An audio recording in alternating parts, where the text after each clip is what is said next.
જય શ્રી કૃષ્ણ, જય ગૌ માતા. સ્વાગત છે તમારો અમારા નવા બ્લોગમાં. રાજકોટની અંદર આપણે બીજો દિવસ છે ને આપણે છે ને એક મિત્ર હતા ત્યાં રોકાણા હતા, તો આજે બીજા દિવસે આપણે શાંતિથી નાહી ધોઈ જમી કારવીને હવે જવાના છીએ. આપણે થોડુંક કામ છે, ગૌશાળાની મુલાકાત લેવાની છે, તો ત્યાં ગાયો કેવી છે, ગૌશાળા કેવી છે, આ બધું જો જોવું હોય ને તો વિડીયોમાં જોડાયેલા રહેજો. અને જો તમને અમારા વિડીયો જોવા ગમતા હોય તો લાઈક, શેર અને સબસ્ક્રાઇબ કરવાનું ભૂલતા નહીં. રામવન આવ્યું છે ભાઈ, કેવડું મોટું હોય છે આ? તો અંદર જાવ ફરવા પછી આપણે આમ રસ્તામાં તો બહુ મોટું છે. હા, એ વન ગેટ છે. રામનું નામ પડે ત્યાં શું ન હોય? રાજકોટમાં આવ્યું ભાઈ રામવન, ને આપણે અહીંયા ગૌશાળામાં છે, કિસાન ગૌશાળામાં. ગાયું જોઈ તો કંઈક આમ શરીરમાં એનર્જી આવે નવી. આપણે એટલા થોડાક દિવસો તો છે ને એક્ઝિબિશન છે અહીંયા આપણે રાજકોટની અંદર, તો ત્યાં બધું વેચાણ કરવાનું હોય, તો ના હતા હવે કંટાળી ગયા. ગાયું જોઈ નથી, તો હવે મેં કીધું ગાયું જોવા માટે જવું પડશે. તો હવે ગાયુંના દર્શન કરી લઈએ આપણે. હાલો, કિસાન ગૌશાળા.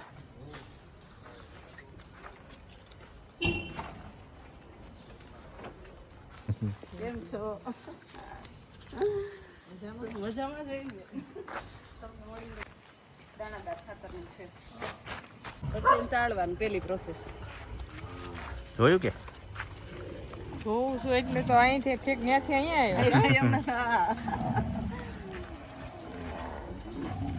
માતાજીઓની વાર છે એ તમને આમ જોઈને આનંદ આવી ગયો કે આજે તો જો ભક્ત પ્રેમી આવ્યા છે આટલા બધા મળવા.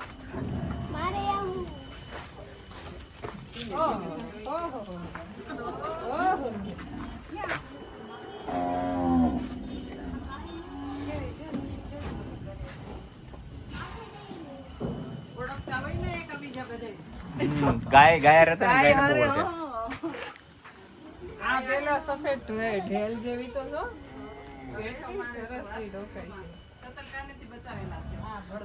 મોટી ઉંમરના જે બળદ છે ને એ કતલખાનેથી બચાવેલા છે. સરસ. બધાને હાચવવાના સારું છે, લોહી બોય બધું હાચવણ સારી છે. જય ગૌ માતા.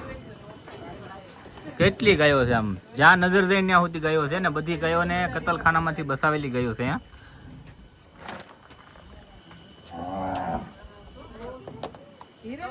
આપણે 2 દિવસ રાજકોટમાં હતા અને આપણે કઈ ગાયોના દર્શન જોવા આમ મળતી ઘણી, પણ એમ ગાયો વગર કઈ ગમતું નતું, એટલા માટે થઈને આપણે ગૌશાળામાં દર્શન કરવા માટે એવા છીએ.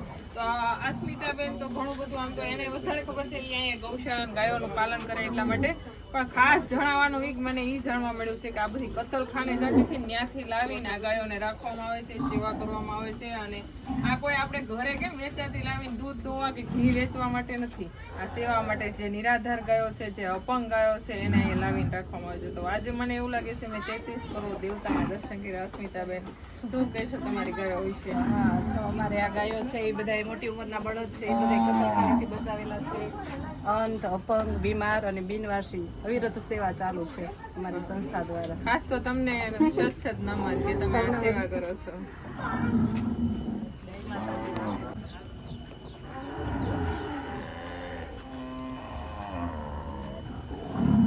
તો જેટલી ગાયોના આગળ દર્શન કર્યા છે ને બધી ગાયો અહીંથી નીકળવાની છે ને આપણે છે ને ગૌ રસથી આગળ નાવાનું છે.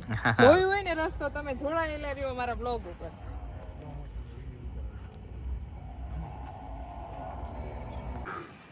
અત્યારમાં જો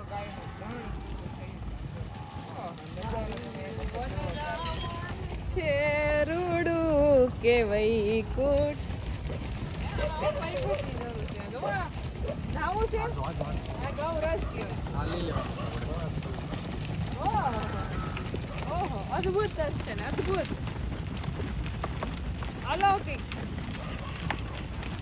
ઉનાળામાં માણસને સ્વિમિંગ પુલમાં જવું અને બહુ જ ગમતું હોય છે દરિયા કાંઠે, પણ આપણું હાસું ધન છે ને એ કદાચ ઉનાળો હોય, શાળો હોય કે ચોમાસું હોય, બારે મસ બસ મોજ જ એવા કરે.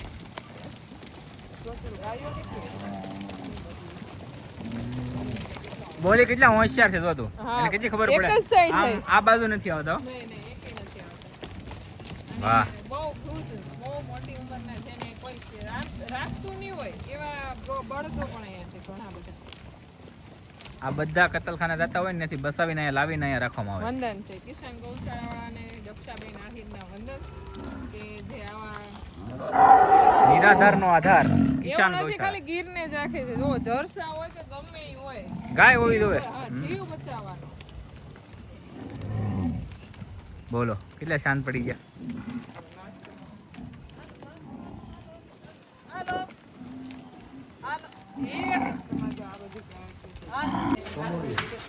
કંબોઈ કે ને શું કઈ ઘરે આપણે કોઈ પરિવારનું સદસ્ય બીમાર હોય ને તો એ કંટાળી જાય છે સેવા કરતા. તો આને તો આપણે દિવસ રાત ધ્યાન રાખવું પડે અને આટલી મોટી સેવા આપો એટલે બહુ સારી વાત છે. આ બધા મા વગરના બચ્ચા છે તે આની સારવાર આના નથી મા વગરના બધા છે બચ્ચા મૂકી ગયા છે. આ બીમાર છે જોઈને સવાર ઊભું કર્યું તો પાછું અત્યારે પડી ગયું છે. અરે અત્યાર સુધી આપણે જે ગાયો જોઈએ ને એ તો બધી હાજી હતી, પણ હવે તમને બીમાર ગાયોને આપણે દર્શન કરાવશું. અને જ્યારે આપણે આવી ગાયને બીજા થોડું બચ્ચું રીબાતું જોતા હોય ને ત્યારે આમ આંખમાં શું આવી જાય કે યાર ઈશ્વર આને શું બગાડ્યું છે કંઈ. મા વગરના બચ્ચા. જોતા ચૂડાના ઓપરેશન છે એટલે પાછું ત્યાંથી રિકવરી થઈ જાય એટલે આમાં રાખીએ. આમાં સાવ સાજા થાય પછી જમવામાં જવા દે.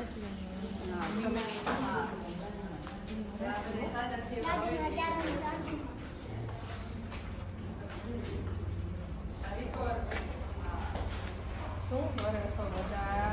હે? શું કરે?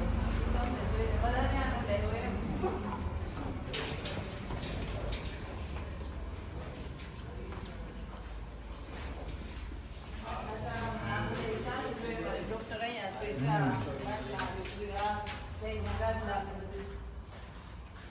બોલતા હોય એવી રીતે જે કાંઈ નામ હોય નીચેના બચ્ચાના નામ હોય બચ્ચા આ બધી દૂધ દેવાવાળી ગાય છે. હા ખીચડી નાના બચ્ચાવાળી. પછી અહીંયા બતાવે તો એ શું ખવડાવે છે. આ છે ને ગાયોને ખવડાવવાના લાડવા છે. આમાં કેટલું મિક્સ બધું કરતા હોય તો આપણે બેન જણાવશે શેના આમાં હેના બનાવો તમે. તેલ ગોળ ને બધી નાખી ઔષધિ વાળવાનું છે. ઘઉંનું જાડું ભડકું છે, તેલ છે, ગોળ છે ને ઘણા બધા ઔષધો છે. જે દૂધની ગાયના સરસ્વતી એટલે સરસ્વતી આવશે ના એ મમ્મીનું નામ જોયું ને બધા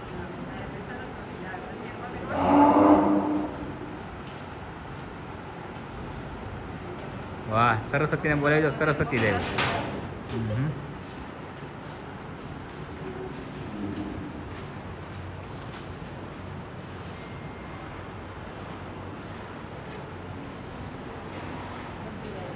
ઘણીવાર એવું વિચાર આવતો હોય કે ભાઈ ગાયને કોઈ જુબાન નથી, વાસરુને કોઈ જુબાન નથી, છતાં એની મા પાસે કેમ પહોંચી જાય છે? આપણે હાથ કરીએ તો કેમ આવી જાય? એનો ટાઈમિંગની કેમ ખબર? એની અંદર ઓરાની એટલી જે શક્તિ હોય છે ને એટલી માણસમાં નથી. વાંચા નથી પણ એ સમજી શકે છે બધું આપણાથી અમારે વધારે થોડોક સમય ચોસેજી વાળો બનાવતા તો અમારે ખબર હોય કે પહેલા કંકુનું મીટિંગ પછી લક્ષ્મીનો તો કંકુનું જોઈએ એટલે ઓલી અમારે કે હા ચાર જ હોય કે હાલો હવે મારો જ વારો છે. અમારે પેલા આ જ વિભાગ હોય એટલે આ વિભાગ હોય છે એટલે લાઈનમાં જુઓ ત્યાં બચ્ચા ઉભા હશે. બોલો પછી દૂધ પી લીધું ને તો એની હાથે તો હોય લે કેટલી ખબર કેટલી પડે એને. હા હા જુઓ કઈ કરવાનું નહીં સીધું બહાર ત્યાં ખાલી જોઈ લે બચ્ચા લઈને કેવા મસ્ત બરોબર. બહારથી આવવાનું. હમ.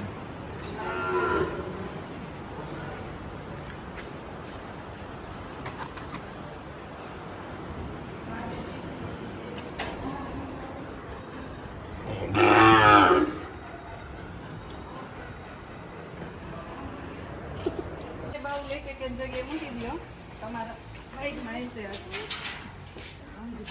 આપણે છે ને અંધ ગાયો છે તો હિરલબેન, મીરાબેન ને હું ચારે અંધ ગાયોને છે ને ખાવાનું આપવાના છીએ જ. અને એમ માને ને કે એક નસીબની વાત છે. તો એમની આંખું જોતા જ એવી ખબર પડે છે કે આ ગાયને દેખાતું નહીં હોય એવી આંખું છે. બહાર નીકળી ગઈ છે અને જે આપણે ડોળો હોય ને દેખાવાનો એ જરાય છે જ નહીં. માર તો એકય નહીં એટલે એક ત્યાંથી મૂકી દો તમારા પેલી તમે ઓલી સાઈડથી લાવો આપણે પેલા ગાય તૂટી હતી ને બાઉલ મૂકી દો.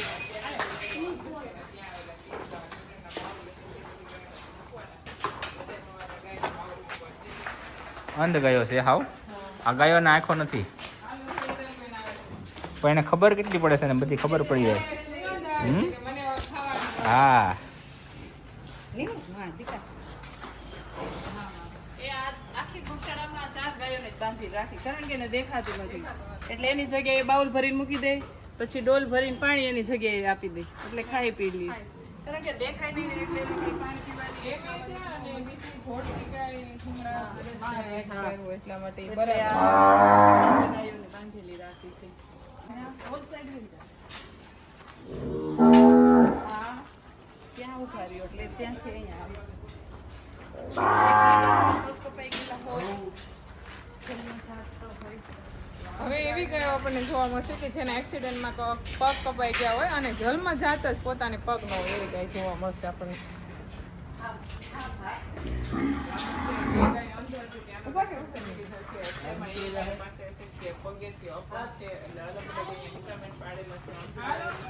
મોટી ગાયોના જે માંદી હોય એ પછી જે હાથથી એની ગાય બહુ માંદી હોય એનો પણ વિભાગ અલગ છે. જોઈ શકો છો તમે ગાય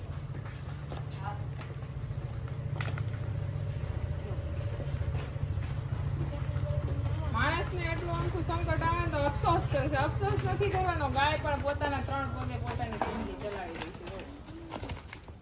તો આપણે તો એક પગનો જ ઘોડીનો ઉપયોગ કરીએ, આ શેનો ઉપયોગ કરે? ઓહો, બિચારા હાલી નથી એકતા ઈશ્વર આવું દે તો મારી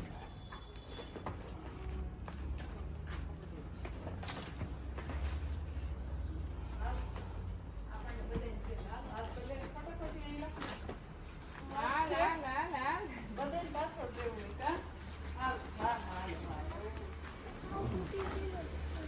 પછી એને ખબર પડી ગઈ કે મારે બાજુના સ્ટાફમાં જ જવાનું છે ને ત્યાં ખાવાનું છે એમ, એટલે જો ડાયરી કામ જ વળી ગઈ છે.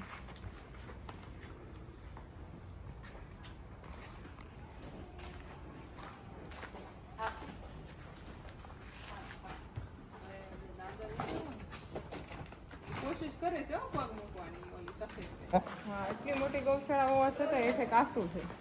અને બધી ગાયો જ્યારે મિલ્કિંગમાંથી બહાર નીકળે દોવાઈ જાય એટલે પછી અહીંયા છૂટી કરી દેવામાં આવે ને અહીંયા બધે જો નીરાવ કટિંગ કરીને નાખી દીધો છે.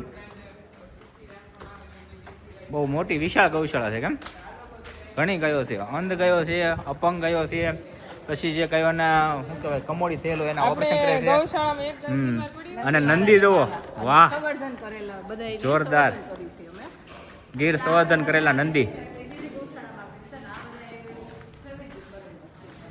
વાહ કેમ લાગે પ્રકાશભાઈ નંદી કેમ છે? મોસળીના સુગંધા અને બધું નાખીને એના માટે લાડુ બનાવી આના માટે સ્પેશિયલ હા હા કાબરો લીલડો આ નંદી મહારાજને તો અલગ બનાવી અશ્વગંધા મોસળી તેલ હળદર બહુ તોફાની હે વાહ હવલ વાહ કેમ પણ એનું રંગરૂપ કેમ બસ ભાઈ ભાઈ એની અંદર ભાવના જગાડવા વાળો બેઠો છે. બેઠો છે પણ એમ માણસ એ એમ કહે ને આપણે ન્યાથી દાન આવ્યું પણ ક્યારે આવ્યું એની હા, ધક્કો ભગવાન મારે જ પણ એમ થાય કે દર વર્ષે ભરેલા છે ને આ વર્ષ જ એવું છે કે આ વર્ષે ગોડાઉન ખાલી છે કોઈ ચિંતા નહીં કરવાની. આટલી ગાયો હોય એટલે પર ડે નું એક દિવસની એક ગાડી નિરણ જોવે અહીંયા એક જ વિભાગમાં એક વિભાગમાં મોટા એટલે વિભાગમાં હા. કેટલી ગાયો છે એમ આનું પૂરું પાડવું એટલે ભગવાનની ઈચ્છા હોય તો થાય બાકી ન થાય ની જ કરે છે આપણે તો ખાલી નિમિત્ત બનાવ્યા છીએ તો આમ કર્યા કરીએ બસ એની પ્રાર્થના કરી ઠેઠ સુધી આમ પહોંચાડી દઈએ 100%. હું કેવું હિરલબેન વીરા બહુ આનંદ એટલી બધી થયો ગાયો ગૌશાળા છે ને ઈ જોઈને. સેવા કરવી એ કઈ હેલી વાત નથી. સેવા આ એક ગાયની સેવા કરવી અઘરી, અહીંયા કેટલી એવી જખમી ગાયો છે. પાછું રોજ એની સારવાર રાખવાની એને ખવડાવવાનું પીવડાવવાનું એમ જ નહીં આપણે ક્યાંક ગયા હોય તો આપણે એમ કે આજે બહાર ગયા છે બહાર જમી લેશું કે ગાયોને તેમ નથી કહેવાતું કે આજે બહાર ગયા તમને આજે એને ફરવા જવાનું છે કે આજે તો એને હોટલમાં જવાનું છે એ તો કઈ નથી જવાનું. જવાનું એટલે એને ટાઈમ ટુ ટાઈમ આપવાનું જ હા, એમાં ક્યારેય રજા ન આવે આનું પૂરું કરવું ને એ એક આની કૃપા હોય ને તો જ તો થતું જ હોય થાય અને એના વગર ન થાય ન થઈ શકે બાકી એટલી ગાયો ને અમારા ઘરે અમે ખાલી 25-30 ગાયો રાખી હતી પણ અમને ખબર છે કે એના માટે જે ઘાસચારો ક્યાંથી લાવવો કે બધું મેનેજમેન્ટ કરવું એ કેટલું અઘરું હોય ગયા છે જ્યારે અહીંયા તો કેટલી 3000 હતું બધું ગાયો છે ને હા 2000 પ્લસ ઉપર 2000 પ્લસ 2200-2300 હા તો એટલી ગાયોને સંભાળવી એટલે કઈ નાની હુની વાત તો નથી કઈ એટલે પેલું અમને તો એ જ આવે કે ગયા જન્મમાં કાંઈક એવા સારા કર્મ કર્યા હોય ને ત્યારે આપણે આ જગ્યામાં હોય અને તમે ત્યારે ભગવાન ધક્કો માર્યો હોય ને ત્યારે જ અમારા ગૌશાળામાં આવ્યા હોય. અમને આવું 33 કરોડ દેવી દેવતાનું મંદિર કહેવાય. કૃષ્ણ ભગવાનના ઈષ્ટ દેવતા ગાય, ઈ તો તમને બધાને ખબર જ હું છે. તો એમ કહું છું જો સાંભળો, વનરાવનમાં ભગવાન કૃષ્ણની 16,000 ગોપી હતી. ગોપી હતી ગાયોનું જ પાલન કરતી હતી, બરાબર? તો હું તો કહું ઈ સમયની ગોપી મને બનાવી દે ને આ જન્મમાં તો આખો અવતાર ગાયની સેવા. સફળ થઈ જાય. અને છી જ ને ગાયની સાથે જે રહે છે ને એ બધા ગોપી જ છે. હા. ને ભગવાને આપણને આ નથી કહેતા ઓલા હીરા પારખું હોય આમ આમ કરી કરીને મોકલા હોય, એવી રીતે ભગવાનને મોકલા જ છે આપણને. ગોઠવી દીધા કોઈ તારા ગૌશાળામાં કેપેસિટી તમારી વધારે છે. નહીં. અને ખૂબ તમે સેવા કરો અને આની અંદર ક્યાંય તમે અટકો નહીં એવી ભગવાન પાસે પ્રાર્થના કરી અને જો કે 33 કરોડ દેવતા તમારી હારે જ છે એટલે કાંઈ એમાં કેવું નહીં પડે. હા, ખૂબ સારું કાર્ય કરો છો. જમીનમાં આપણે ખાણ કે ટાંકા ગાળીને પાણી અથવા તો ધનનો સંગ્રહ કરતા હોય છે, પણ ગૌશાળામાં કયા ધનનો સંગ્રહ થાય છે? સાક્ષાત અમૃત છે. ગૌમૂત્ર અહીંયા એકઠું થાય છે ને આમાંથી પછી એમાં જીવામૃત બનાવવામાં આવે છે. ઘણી બધી વસ્તુમાં ઉપયોગ લઈએ. કયા ગૌમૂત્ર આ બધાય ટાંકા, આ જો જેટલા લાઈનમાં દેખાય ને બધાય ટાંકા છે. આપણે કેવું કરીએ નાની ગૌશાળા હોય મોટી ગૌશાળા, એ બાજુ છે ને 10 ગાયો હોય કે 20 કે આપણે પોતાને 30 છે, પણ આપણે ગૌમૂત્રનો આવી રીતના સંગ્રહ નથી કરી એકદમ. આવી રીતના થોડીક ગાયો હોય ને ખાલી આ 4 ગાયો હોય બંધાઈ જાય એમની પણ આવી રીતના કુંડી બનાવીને ગૌમૂત્રનો સંગ્રહ થાય. કારણ કે આ કેટલું કાયમ આવે છે, ખાસ કરીને તો ખેડૂતોને હર જગ્યાએ પાક હોય કે પછી જમીન બધાયમાં કાયમ આવે.